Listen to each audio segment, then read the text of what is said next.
Modern compound bows are packed with innovative features, making them an excellent choice for big game hunters. In this video, bow hunter and hunter education instructor Jim Gilmore demonstrates the proper form for shooting a compound bow. Although shooting styles may vary slightly among archers, following these basic fundamentals will ensure that you develop consistency and accuracy in your shooting. Begin by standing at a right angle to your target.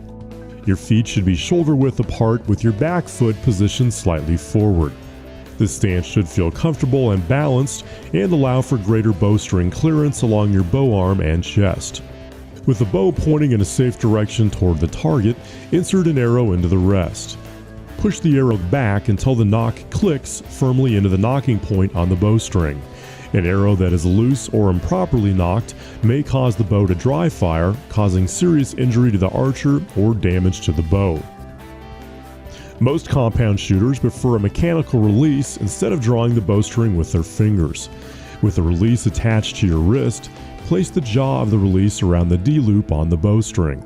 It's a good habit to keep your index finger behind the trigger to prevent the release from opening unintentionally during the draw cycle.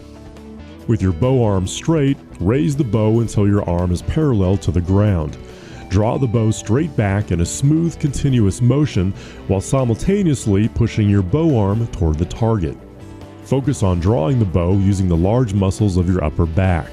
This puts less stress on your bicep and arm, allowing you to draw the bow more smoothly and with less fatigue. Hold the bow in your palm in the natural pocket between your thumb and index finger. Your bow hand should be fully open and relaxed, or with your fingers resting lightly around the handle.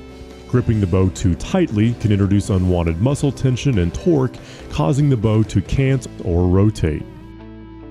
The fixed position where your shooting hand comes to rest against your jaw or cheek is called the anchor point. It's important to draw the string back and anchor it in exactly the same spot every time. To ensure accuracy, it's best to have at least 2 points of contact with your cheek and nose touching the bowstring. Once you've aligned the sight on the target, squeeze the trigger slowly and smoothly. The release should almost surprise you as it opens and the arrow leaves the bow. Following through on your shot is critical. After releasing the arrow, follow through by keeping your eye on the target and focusing on the sight picture until the arrow has hit the target. A tight arrow grouping indicates that your stance, grip, anchor point, sight picture, release, and follow-through are consistent. Continue practicing these steps until they become second nature and you can perform them flawlessly in the field.